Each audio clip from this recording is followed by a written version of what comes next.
রাতের বেলা ক্ষতি আছে, একটু ভালো করে শোনেন, আমি 5 থেকে 10 মিনিটের মধ্যে শেষ করে দেবো ইনশাআল্লাহ।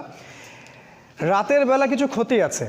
আপনাদের বাচ্চাদেরকে কখনো সন্ধ্যার পরে বাইরে যেতে দিবেন না। রাসূল বলেছেন সন্ধ্যার সময় বাচ্চাদেরকে ঘরের ভিতরে রাখবে, কারণ সন্ধ্যায় সময়ে জিন জাতি বের হয় যাদেরকে তোমরা দেখো না, এবং তারা আমাদের কখনো কল্যাণ চায় না। বেশিরভাগ জিনই দুষ্ট প্রকৃতির। তারা কিন্তু চ্যালেঞ্জ করছে আল্লাহকে যে এদেরকে আমি জাহান্নামে নিয়ে যাবই। একটা বার যদি জিন কাউকে আক্রমণ করে ফেলে তাহলে তাকে সলভ করা অনেক ডিফিকাল্ট আছে। আমি বারবার বলছি, তো সন্ধ্যাবেলায় খেয়াল রাখবেন বাচ্চারা যেন বাইরে না যায়। আর এখানে এই সূরায় রাতের কথা আসছে। গভীর রাতে রাসূল সাল্লাল্লাহু আলাইহি ওয়াসাল্লাম বাইরে ঘোরাফেরা করতে নিষেধ করছেন। তিনি বলেছেন গভীর রাতে এমন অনেক মাখলুক আকাশে এবং জমিনের মাঝখানে থাকে যাদেরকে তোমরা দেখতে পারো না। তাই গভীর রাতে আমরা যদি বাইরে যেন না যাই আর কি। আসলে আমাদের সিস্টেম চেঞ্জ হয়ে গেছে তো, আর রাত এখন দিনের জায়গায়, দিন রাতের জায়গায়, এই জন্য এগুলো আমরা কেয়ার করি না। কিন্তু সমস্যাগুলো কিন্তু ঠিকই হচ্ছে। তারপরে আরও ব্যাপার আছে, সেটা হলো যে আমাদের সন্তানদেরকে এবং পরিবার পরিজনদেরকে সবসময় ঝাড়ফুঁক করবেন।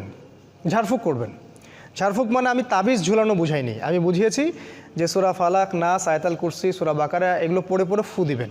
আর যারা পড়তে জানেন না তারা অডিও টেপ শুনতে পারেন, অডিও টেপ রেকর্ডিং বাসায় ছেড়ে দিবেন, ওখান থেকে দেখবেন শয়তান ইনশাল্লাহ চলে যাবে। আপনি যদি কোরআন পড়তেও না জানেন, আমার রিকোয়েস্ট হচ্ছে, কাইন্ডলি রিকোয়েস্ট হচ্ছে, কোরআন শুনবেন। কোরআন এমন একটা কিতাব, শুনতে শুনতে ওই বইয়ের প্রতি আপনার ভালোবাসা তৈরি হয়ে যাবে। একসময় আপনি ইনশাল্লাহ পড়তেও বসবেন ইনশাআল্লাহ। কোরআনের সাথে সম্পর্ক তৈরি করুন ইনশাআল্লাহ। আরও কিছু আমি টিপস দিতে যাচ্ছিলাম, সেটা হলো জাদু। এটা থেকে সেফ থাকার জন্য সকাল এবং সন্ধ্যায় অনেক আমল আছে। ফজরের পরে, মাগরিবের পরে আমলগুলো ছাড়বেন না। প্রিয় সম্মানিত ভাইয়েরা, আমার চাচার বয়সী যারা আছেন সবাইকে বলছি যে এই আমলগুলো কখনো ছাড়বেন না। যদি ছেড়ে দেন, আমি নিজের জীবন থেকে বলছি, যদি একটা দিনও আপনি আমলে গাফেলতি করেন, সেই দিনই কোনো না কোনো অ্যাক্সিডেন্ট হতে পারে, সেই দিনই হতে পারে।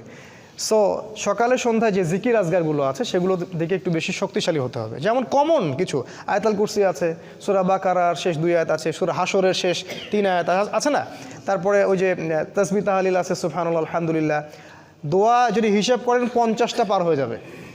আমি কিছু দোয়ার বইয়ের নামও সাজেস্ট করছি, যেমন আইনে রসুল একটা দোয়ার বই আছে, অথবা হিসনুল মুসলিম সবচেয়ে বেস্ট একটা দোয়ার বই, হিসনুল মুসলিম কিনতে পারেন। হানাফি মাযহাবের একটা অনেক ভালো বই আছে, সেটা হলো হিসনে হাসিন, সেই বইটা আমার বাসাতেও আছে, ওইটাও ফলো করতে পারেন।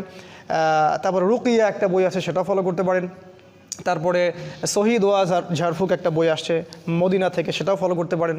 অনেক বই আছে, এই বইগুলো কালেক্ট করবেন এবং সকাল সন্ধ্যার দোয়াগুলো পড়বেন, তাহলে ওই জাদু এবং চোখ লাগা, বদনজর, জিনগ্রস্ততা এগুলো থেকে ইনশাল্লাহ আপনারা সেফ থাকবেন।